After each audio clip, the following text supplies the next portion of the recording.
ইন্নাল্লাহা লা ইস্তাহয়ী আন ইয়াদরিবা মাসালাম মা বাউদা, নিশ্চয়ই আল্লাহ লজ্জাবোধ করেন না আইয়াদরিবা মাসালান, দৃষ্টান্ত বর্ণনা করতে, মা বাউদাতান, কোন মশার দৃষ্টান্ত বর্ণনা, ফামা ফাওকাহা, অথবা মশার চাইতে নিচু কোনো জিনিস, নিম্ন কোনো জিনিসের দৃষ্টান্ত দিতে আল্লাহ লজ্জাবোধ করেন না। মুফাসসিরিনে কেরাম লিখেছেন, সত্য কম হোক বেশি হোক, ছোট হোক বড় হোক, সত্য তো সত্য, আর ওই সত্য বলতে আল্লাহ লজ্জাবোধ করেন না।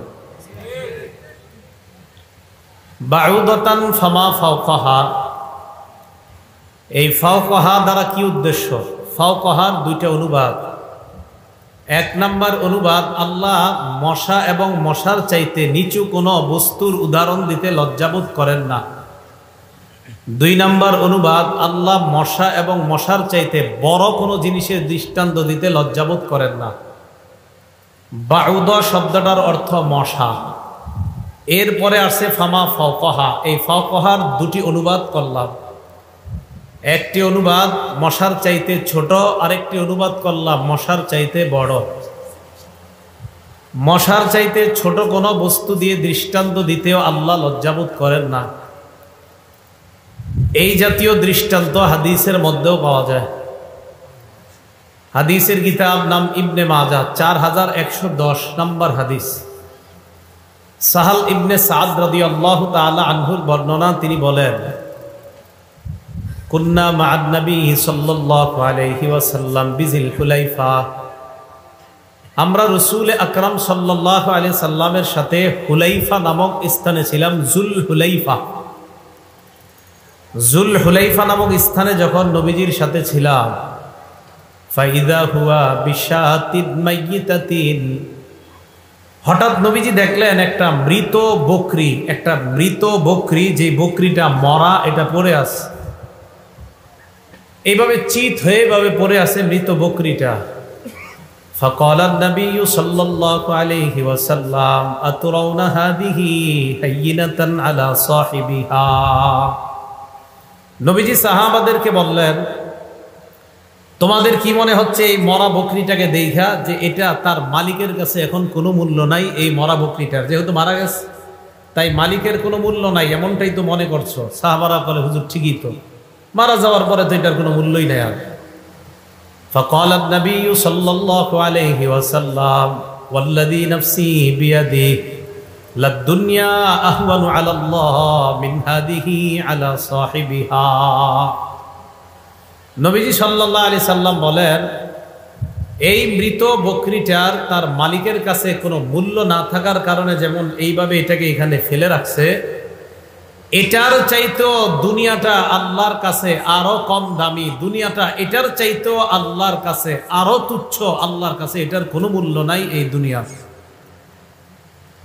সুম্মা ক্বালা নবী সাল্লাল্লাহু আলাইহি ওয়াসাল্লাম লাউ কানাতিদ দুনিয়া ইনদাল্লাহি তাজিনু জানাহা বাউদা, অন্য বর্ণনায় লাউ কানাতিদ দুনিয়া তা'দিলু ইনদাল্লাহি জানাহা বাউদা, এই দুনিয়াটার মূল্য যদি আল্লাহর কাছে মশার ডানা পরিমাণ হতো, মশা, মা সাকা ফিহা কাফিরা, তাহলে কোনো কাফেরকে আল্লাহ এক ডুব পানি পান করতে দিতেন না। এই দুনিয়াটার মূল্য আল্লাহর কাছে যদি মশার ডানা, এই ডানার পরিমাণও হতো, তাহলে মশার চাইতে এটার ডানা আরো ছোট। এই যে দেখেন ছোট বস্তু, মশার চাইতে আরো ছোট বস্তু দৃষ্টান্ত হাদিসে পাচ্ছি আমরা। আর হাদিস নবী যা বলে সব আল্লাহর পক্ষ থেকেই বলেন। তাহলে মশা বা মশার চাইতে ছোট কোনো বস্তু দিয়ে দৃষ্টান্ত দেওয়া আল্লাহ লজ্জা পায় না, রাসূল সাল্লাল্লাহু আলাইহি সাল্লাম লজ্জা পান না। তো কোরআনের আয়াতে আসেন, মা বাউদাতান ফামা ফাওকাহা, মশা বা মশার চাইতে নিম্ন কোনো জিনিস দিয়ে উদাহরণ দিতে আল্লাহ লজ্জা পায় না, যদি এটা সত্য হয়। এটা গেল ফাওকাহার এক অনুবাদ। ফাওকাহার আরেক অনুবাদ, মশা এবং মশার চাইতে বড় কোনো বস্তুর দৃষ্টান্ত দিতে আল্লাহ লজ্জা পান না। মশার চাইতে বড় আছে মাছি। পবিত্র কোরআনে আল্লাহ পাক রব্বুল আলামিন মাছির কথা বলছেন। এর চেয়ে বড় আছে আনকাবুত, মাকড়সা। আল্লাহ পবিত্র কোরআনে মাকড়সার আলোচনাও করেছেন। তো এইগুলার যে বড়, ফাওকন শব্দের অর্থ যে বড় অনুবাদ করা যায়, এটা আমরা হাদিস থেকে জানবো। মুসলিম শরীফের 2572 নম্বর হাদিস, আমাদের মাদ্রাসার পাঠ্যপুস্তক অনুযায়ী। এই হাদিসের মধ্যে আম্মাজান আয়েশা সিদ্দিকা রাদিয়াল্লাহু তাআলা আনহার ব্যাপারে আলোচনা হয়েছে। দাখালা শাবাবুন মিন কুরাইশিন আলা আয়েশা রাদিয়াল্লাহু তাআলা আনহা ওয়া হিয়া বিমিনা। আম্মাজান আয়েশা সিদ্দিকা মিনায় অবস্থান করছিলেন। ওই মুহূর্তে আম্মাজান আয়েশা সিদ্দিকার কাছে একদল কুরাইশি যুবকের আবির্ভাব হয়। কুরাইশি যুবক আম্মাজান আয়েশা সিদ্দিকার সামনে যাওয়ার পর ওয়াহুম ইয়াদহাকুনা, তারা হাসাহাসি শুরু করে। যুবকরা আম্মাজান আয়েশা সিদ্দিকার কাছে যখন প্রবেশ করছে তখন তারা হাসতেছে। আম্মাজান প্রশ্ন করলেন, মায়ুদহিকুকুম, কি ব্যাপার, তোমরা হাসো কেন, তোমাদের হাসির কারণ কি, হাসির কারণটা জানতে চাই। যুবকরা জবাব দেয়, আম্মাজান ফুলানুন খর্র আলা তুনুবি ফুস্তাত, অমুক জায়গায় এক ব্যক্তি তাঁবুর রশির উপর পড়ে গিয়েছে, এই দৃশ্য দেখে আমরা হাসতে লাগলাম। অনেক সময় রাস্তাঘাটে দেখবেন অনেকে পড়ে যায়, আপনারা হাসাহাসি শুরু করেন। বৃষ্টির পানিতে অনেকে পিছলা খেয়ে পড়ে যায়, আপনারা হাসাহাসি শুরু করেন। আম্মাজান আয়েশা সিদ্দিকা বলেন, তোমরা আর কি দেখলা? তারা জবাব দিল, কাদাত উনুকুহু আও আইনুহু আন তাযহাবা, লোকটা যখন পড়ে যায় দেখলাম লোকটার চোখ অথবা ঘাড়, এই চোখ অথবা ঘাড়ে আঘাত পাওয়ার সম্ভাবনা দেখলাম। আম্মাজান আয়েশা বলেন, এই অবস্থা দেখার পরেও একজন মুসলমানকে দেখা তোমরা হাসতেছো। আম্মাজান আয়েশা বললেন, শোনো, মা মিন মুসলিমিন ইউশাকু শাওকাতান ফামা ফাওকাহা, কোন মুসলমানের শরীরে যদি কাঁটা বিদ্ধ হয় অথবা এর চাইতে বড় কোনো বস্তু বিদ্ধ হয়, এই যে ফাউকুন মানে বড়, ওই হাদিসে জানলাম ফাউকুন মানে ছোট, এই হাদিসে জানলাম ফাউকুন মানে বড়। নবীজি বলেন, কোন মুসলমানের শরীরের মধ্যে যদি কাঁটা অথবা কাঁটার চাইতে বড় কোনো জিনিস বিদ্ধ হয়, তাহলে ওই মুসলমানের লুফিয়াত লাহু বিহা দারাজা, সাথে সাথে তার মর্যাদা আল্লাহ বাড়ায় দেয়। তাহলে কে আছার খেয়ে পড়ে যায়, তার মর্যাদা আল্লাহর কাছে বাড়ে। ওয়া মুহিয়াত আনহু বিহা খাতিআ, সাথে সাথে তার জিন্দেগীর একটা গুনাহ আল্লাহ মাফ করে দেয়। আর আপনারা হাসলেন, হেসে গুনাহ করলেন। যিনি পড়লেও উনি পড়ার কারণে সওয়াব পাইল, ওনার মর্যাদা বাড়লো। তো যাই হোক, এটা বলা আমার উদ্দেশ্য না, আমার প্রমাণ করা উদ্দেশ্য ফাউকুন শব্দের অর্থ যে বড় হয়, আবার ফাউকুন অর্থ ছোট হয়। তো কোরআনের মধ্যে ফাউকুন শব্দ বলছে আল্লাহ, এই ফাউকুনের অনুবাদ দুটি হতে পারে, মশা বা মশার চাইতে ছোট কোনো বস্তু, মশা বা মশার চাইতে বড় কোনো বস্তু। আর এটার অনুবাদ যে ছোট হয় এটা কোরআন থেকে জানলাম, এটার অনুবাদ যে বড় হয় এটাও আমরা কোরআন থেকে দৃষ্টান্ত জানলাম, হাদিস থেকেও ফাউকুন অর্থ যে বড় এই কথাটা আমরা জানতে পারলাম। তো এই কথাটাই আল্লাহ বলেন, নিশ্চয়ই আল্লাহ মশা বা মশার চাইতে নিম্ন অথবা এর চাইতে বড় কোনো বস্তু দিয়ে দৃষ্টান্ত দিতে লজ্জা পায় না, যদি ওই দৃষ্টান্ত সত্য হয়। এখন আমি আপনার কি করণীয়? আমরা তো ঈমানদার। ফাআম্মাল্লাযীনা আমানু ফায়া'লামুনা আন্নাহুল হাক্কু মির রাব্বিহিম, মশা মাছির দৃষ্টান্ত কোরআনের মধ্যে পাওয়ার পর মুসলমান যারা, ঈমানদার যারা, আল্লাহ বলেন তারা বিনা সন্দেহে এই কথাটা সত্য হিসাবে মেনে নেয়। কারণ আমার আল্লাহ বলছে মশার কথা, তাই মশার কথা মুমিনরা মেনে নিবে, কারণ কথাটা আমার আল্লাহর। তাহলে আল্লাহ কম কোক বেশি কোক এটা সত্য, আমার আল্লাহ বলছে। ঈমানদারদের অবস্থা তো এমন যে মশার কথা বললো ঈমানদার বিশ্বাস করবে, হাতির কথা বললো ঈমানদার বিশ্বাস করবে, কারণ বলছে আল্লাহ। এটা বলতেছে, ফাআম্মাল্লাযীনা আমানু ফায়া'লামুনা আন্নাহুল হাক্কু মির রাব্বিহিম ওয়া আম্মাল্লাযীনা কাফারু, আর যারা কাফের, ফায়াকুলুনা মাযা আরাদাল্লাহু বিহাযা মাসালা, তারা বলে আল্লাহ এই জাতীয় দৃষ্টান্ত দিয়ে কি বুঝাইতে চায়, মশা মাছির দৃষ্টান্ত কেন আল্লাহ দিতে চায়? তাহলে যারা কাফের, যাদের ভিতরে মুনাফিকি আছে, তারাই আল্লাহর কোনো বিধান নিয়ে প্রশ্ন তুলবে। আর যারা ঈমানদার, তাদের কাছে আল্লাহর বিধান এটা ছোট হোক বড় হোক, ঈমানদার কখনো আল্লাহর বিধানের উপর প্রশ্ন তুলবে না। এই কথাটা আল্লাহ এই আয়াতে বোঝায়।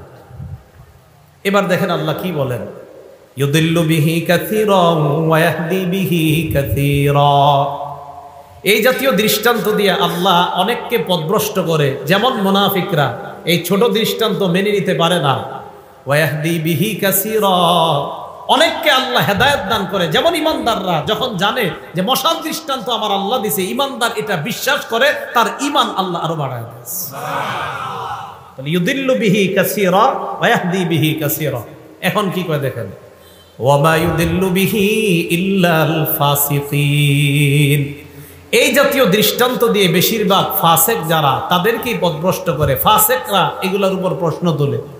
অনেক ইমানদার দেখবেন যারা দাবি করে ইমানদার, বাবা মুমিন, মা মুমিন, এরপরেও সে কোরআনের ব্যাপারে এমন এমন কথা বলে, তো তার কথাই প্রমাণ করে যে এই লোকটা একজন ফাসেক মার্কা মুনাফিক। তাহলে ওমা ইউদিল্লু বিহি ইল্লাল ফাসিকিন। এখন ফাসেক কারা? খুব মন দিয়ে শুনেন, দেখবেন এই আয়াত বলার পরে আমাদের মাঝে ফাসেক আছে কিনা সত্যি সত্যি দেখেন। আল্লাযীনা ইয়ানকুদুনা আহদাল্লাহি মিন বাদি মিসাকি, আল্লাহর সাথে ওয়াদা করার পর যারা আল্লাহর সাথে কৃত ওয়াদা ভঙ্গ করে, ওয়াদা করে আল্লাহর সাথে করার পর ওয়াদা ভঙ্গ করে। এখন আল্লাহর ওয়াদা দ্বারা কি উদ্দেশ্য? এক নাম্বার, এই ফাসেক দ্বারা উদ্দেশ্য যদি সর্বসাধারণ মানুষ হয়, তাহলে এই জায়গায় আল্লাহর ওয়াদা দ্বারা উদ্দেশ্য হবে ইমতিসালু আওয়ামিরিল্লাহ ওয়াজতিনাবু আন নাওয়াহিল্লাহ, আল্লাহর সমস্ত আদেশগুলা মেনে নেওয়া, আল্লাহর সমস্ত নিষেধগুলা থেকে বেঁচে থাকা। এই মর্মে আমি আপনি আমরা সবাই আল্লাহর সাথে অঙ্গীকারাবদ্ধ, আল্লাহ আপনার সব হুকুম মেনে নিব, আপনার সব নিষেধগুলা থেকে বেঁচে থাকব, এই মর্মে আমরা আপনার সাথে অঙ্গীকারাবদ্ধ। যদি অঙ্গীকার খেলাফ করি, আল্লাহর কোরআনের ভাষায় সে ফাসেক। কোরআনের ভাষায় সে কি? ফাসেক। এটা হলো একটা উদ্দেশ্য। দুই, কাফেরদের মধ্যে একদল ছিল আহলে কিতাব। আহলে কিতাব মানে তাওরাতের অনুসারী। তাওরাত কিতাবের মধ্যে লেখা আছে ভবিষ্যতে একজন নবী আসবে, ওই নবীর নাম হবে মুহাম্মদ সাল্লাল্লাহু আলাইহি ওয়াসাল্লাম। তাওরাত কিতাবের মধ্যে লেখা আছে তোমরা অঙ্গীকারাবদ্ধ হও ইত্তিবাউ মুহাম্মাদিন সাল্লাল্লাহু আলাইহি ওয়াসাল্লাম, নবী মুহাম্মদকে যদি তোমরা পেয়ে যাও তোমরা অনুসরণ করবা, এই মর্মে আমি আল্লাহর সাথে তোমরা ওয়াদা করো। ইহুদিরা আল্লাহর সাথে ওয়াদা করছে তাওরাত কিতাবে, আল্লাহ এমন নবী নাম মুহাম্মদ যদি হয়, ওই নবীকে আমরা মেনে নেওয়ার ওয়াদা করলাম। নবী জানি আসবে, এই জিনিসগুলো আমরা মেনে নেওয়ার ওয়াদা করলাম। আল্লাহ নবী আসার পর তারা কয় না না আমরা ওয়াদা করি নাই। আল্লাহ কয় এই যে তারা ওয়াদা ভঙ্গ করা শুরু করছে। আল্লাযীনা ইয়ানকুদুনা আহদাল্লাহ, ইহুদিরা ওয়াদা করছে যে নবী আসলে মানবো, নবীর বিধান আমরা মানবো। আল্লাহ কয় আল্লাযীনা ইয়ানকুদুনা আহদাল্লাহি মিন বাদি মিসাকি। এ হলো 2 নম্বর উদ্দেশ্য। 3 নম্বর, এটা মন দিয়ে শুনেন, আল্লাহ যখন সমস্ত আত্মাগুলা বানাইছেন, রুহের জগতের মধ্যে সবাইকে রাখছে। ওই জায়গায় কাফের ছিল, বেঈমান ছিল, হামান, ফেরাউন, সাদ্দাত, এই সব বেঈমানরা ছিল, নবী ওলি সবাই ছিল। শ্রেষ্ঠ নবী থেকে নিয়ে সমস্ত মানুষ অর্থাৎ কাফের, বেঈমান, ইমানদার সবাই ছিল রুহের জগৎ। আল্লাহ তখন সবাইকে একটা প্রশ্ন করছেন, আলাস্তু বিরাব্বিকুম, আমি কি তোমাদের রব না? রুহের জগতের মধ্যে ফেরাউন বলেন, ইমানদার বলেন, বেঈমান বলেন, সবাই এক বাক্যে জবাব দিয়েছে বালা শাহিদনা, আমরা সাক্ষী দিলাম আপনি আমাদের রব, আমরা আপনাকে রব হিসাবে মেনে নিলাম। রুহের জগতে মেনেছে আল্লাহ আপনি আমাদের রব। এই রব মানি 6টা বিষয় মাথায় রাখবেন। 1 নাম্বার, রুহের জগতে আমি আপনি ওয়াদা করেছি আল্লাহ আমরা আপনাকে ব্যক্তি জীবনে রব মানলাম। 2 নাম্বার, পারিবারিক জীবনে রব মানলাম। 3 নাম্বার, সামাজিক জীবনে রব মানলাম।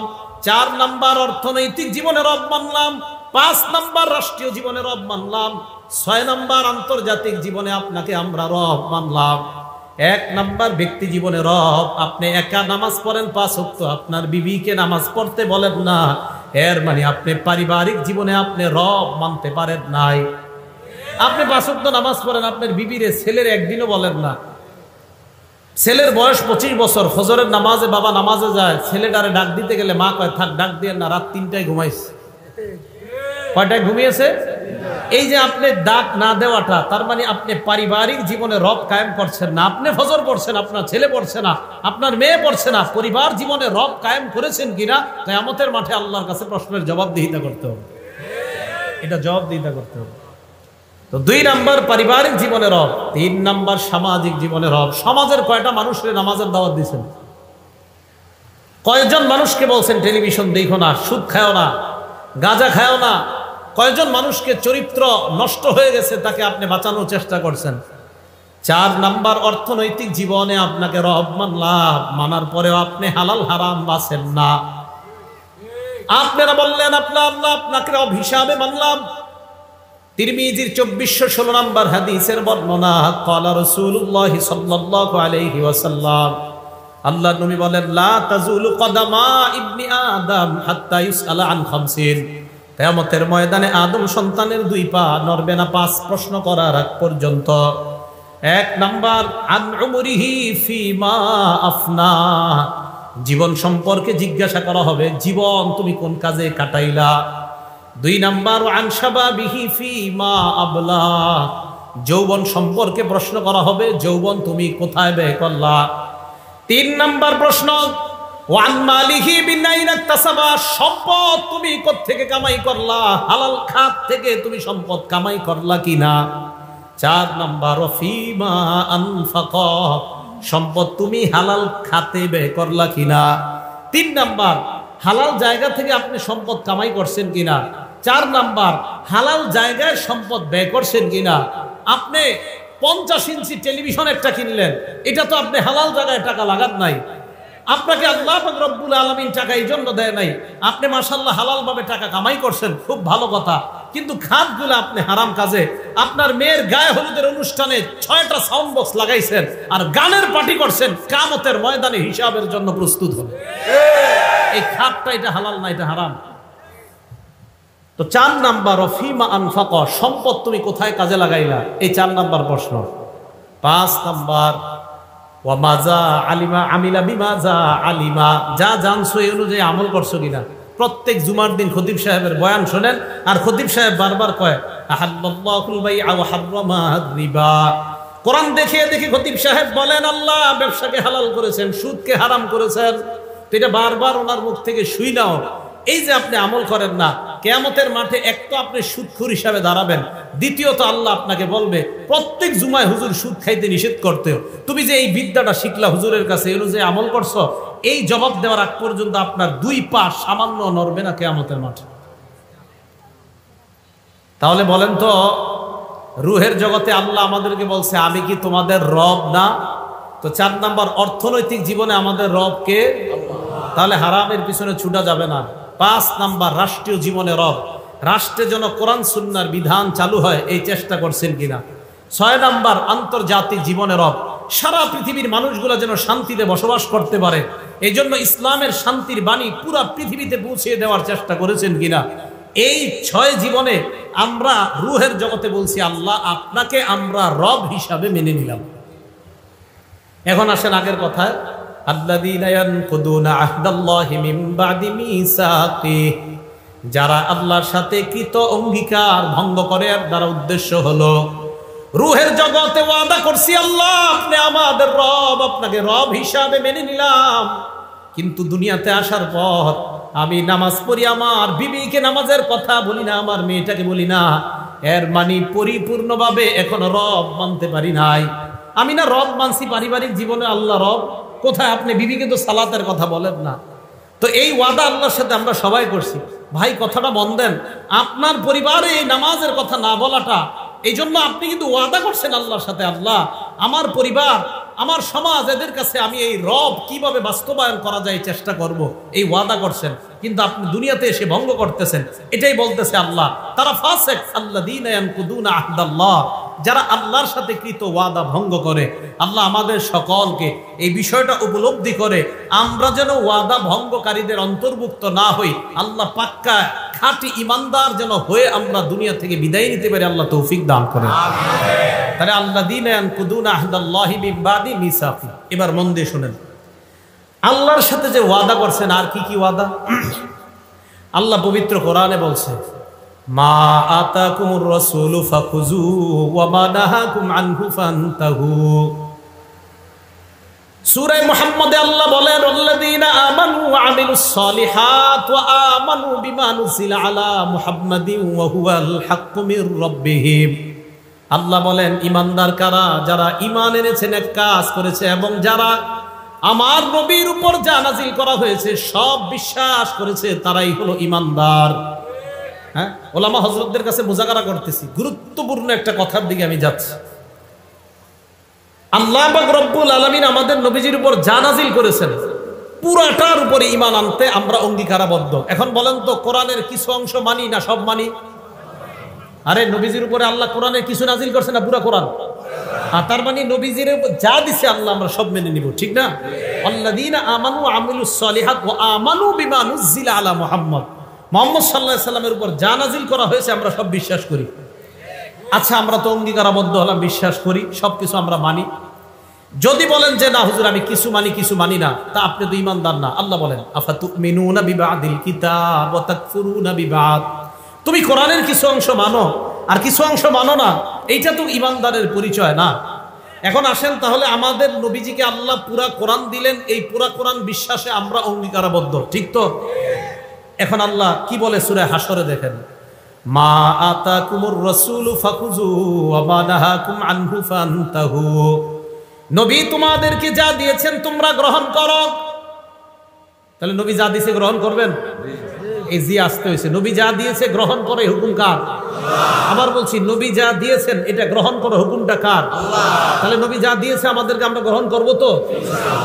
ওয়া মা নাহাকুম আনহু ফান্তাহু, নবী যা থেকে নিষেধ করেছেন তা থেকে তোমরা বিরত থাকো।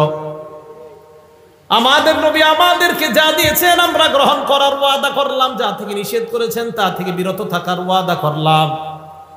এখন আসেন আল্লাহ নবীর সাহাবা আব্দুল্লাহ ইবনে আমর রাদিয়াল্লাহু তাআলা আনহুমার বর্ণনা। আব্দুর রহমান ইবনে আব্দে রব্বিল কাবা একজন তাবিঈ, এই তাবিঈ বলেন আমি নবীর সাহাবা আব্দুল্লাহ ইবনে আমরের কাছে গেলাম। নাসাই শরীফ 4191 নম্বর হাদিসের বর্ণনা। ওয়াহুয়া জালিসুন ফি জিল্লিল কাবা, নবীর সাহাবা তখন কাবার ছায়ার মধ্যে বসা। ওয়ান্নাসু আলাইহি মুজতামিউন, নবীর সাহাবাকে সবাই ঘেরাও করে রাখছে। সাহাবা আব্দুল্লাহ ইবনে আমর বলেন, কুন্না মান নবী সাল্লাল্লাহু আলাইহি ওয়াসাল্লাম ফি সাফার, আমরা আল্লাহ নবীর সাথে এক সফরের মধ্যে ছিলাম। ইয নাযালনা মানজিলা, সফর করতে করতে এক জায়গায় যাত্রা বিরতি দিলাম। আমরা সফরে বের হই, দাওয়াত তাবলীগের সফরে গেলে হঠাৎ আমাদের যদি নামাজের প্রয়োজন হয়, হাজতের প্রয়োজন হলে মাঝে মাঝে সফর বিরতি দিই আমরা, ঠিক না? সাহাবারা সফর বিরতি দিলেন, নবীজি সফর বিরতি দিলেন, একটু মন দিয়ে শুনতে হবে এই জায়গাটা। তো নবীজির সাহাবা আব্দুল্লাহ ইবনে আমর বলেন, আমরা সাহাবাদের মাঝে 3টে গ্রুপ হয়ে গেছে যাত্রা বিরতি দেওয়ার পর। মনে করেন আপনারা সবাই একসাথে এখানে আসছেন, তো পথিমধ্যে এক জায়গায় বললেন এই দাঁড়া, এই জায়গায় জোহর নামাজটা পড়ি। তো নামাজ পড়তে গিয়ে কেউ গেছেন ইস্তেনজায়, কেউ গেছেন ওযু করতে, কেউ গেছেন মসজিদে, এরকম হতে পারে। তো সাহাবারা বলেন আমাদের মাঝে 3টা দল হয়ে গেছে। 1 নাম্বার ফাবিন্না মাইয়াদরিবু খিবাআ, একদল তাবু টানাইতেছে, তাবুর ছায়ায় বিশ্রাম নিবে। ওয়াবিন্না মাইয়ানতাদিলু, আরেক দল তীর প্রতিযোগিতা করতেছে, তীরের প্রতিযোগিতা এটা করতেছে আরেক দল। ওয়াবিন্না মান হুয়া ফি জাশরাতিহি, আরেক দল তার প্রাণীগুলাকে পানি পান করায়। সফর করছে যে প্রাণী দিয়া এগুলারে ঘাস খাওয়াইতেছে, পানি পান করাইতেছে। ইতিমধ্যে নামাজের সময় হয়ে গেছে। ইজনাদা মুনাদি রাসূলিল্লাহি সাল্লাল্লাহু আলাইহি ওয়াসাল্লাম আস-সালাতু জামিআ, একজন ঘোষণাকারী এসে ঘোষণা দিলেন, ও সাহাবারা নামাজের সময় হয়ে গেছে, সবাই নামাজে আসো। দেখেন কি হয়, ফাজতাবানা আলাইহি, আমরা সবাই নবীজির সামনে গেলাম নামাজ পড়তে। ফাকামা ফিনা রাসূলুল্লাহি সাল্লাল্লাহু আলাইহি ওয়াসাল্লাম ফাখাতাবা, আল্লাহ নবী আমাদের সামনে দাঁড়াইলেন, দাঁড়িয়ে একটা ভাষণ দিলেন। নামাজের কাতারে আমরা দাঁড়াইলাম, নবীজি আমাদের সামনে দাঁড়ায় একটা ভাষণ দিলেন। ভাষণের মধ্যে নবীজি বললেন, শোনো তোমরা, ইন্নাহু লাম তাকুন নাবিয়্যুন, আমার পূর্বে যত নবী দুনিয়ার মধ্যে আসছে আমি সহ সমস্ত নবীর মৌলিক 2টা দায়িত্ব। বলেন কয়টা? সূরা হাশরে আল্লাহ বলছে নবী যা দিয়েছে তা গ্রহণ করবা, আমরা সবাই ওয়াদা করছি সব গ্রহণ করব। এই হাদিসে নবীজি বলতেছেন আমি সহ যত নবী আসছে সব নবীর মৌলিক কয় দায়িত্ব? 2 দায়িত্ব। নবীজি বলেন লাম তাকুন নাবিয়্যুন, যত নবী দুনিয়ার মধ্যে আসছে ইল্লা কানা হাক্কান আলাইহি আইয়াদুল্লা উম্মাতাহু আলা মা ইয়ালামুহু খায়রান লাহুম, সমস্ত নবীর 1 নম্বর দায়িত্ব উম্মতকে যা কল্যাণকর, ওই কল্যাণকর বিষয়ে উম্মতকে জানায়া দেওয়া। 2 নাম্বার ওয়ায়ুনজিরু কওমাহু আলা মা ইয়ালামুহু শাররাল লাহুম, উম্মতের জন্য যেটা অকল্যাণকর ওই অকল্যাণকর বিষয় থেকে উম্মতকে সতর্ক করে দেওয়া। প্রত্যেকটা নবীর মৌলিক 2টা দায়িত্ব। কল্যাণকর বিষয়ে নবী আমাদেরকে বলে দিয়েছেন, অকল্যাণকর বিষয়ে আমাদেরকে সতর্ক করছেন। আসেন আবার সূরা হাসরে নবী যা দিয়েছেন তা গ্রহণ করো, ওয়াদা করছি আমরা আমাদেরকে যত কল্যাণকর আমাদের নবীজি দিবে এটা আমরা গ্রহণ করব, আর যত ভীতিকর জিনিস থেকে সতর্ক করবে ওই ভীতিকর পরিস্থিতি যেন পড়তে না হয় ওই জাতীয় কর্মকাণ্ড থেকে বেঁচে থাকবো, ওয়াদা করতেছি। ঠিক না ইনশাআল্লাহ?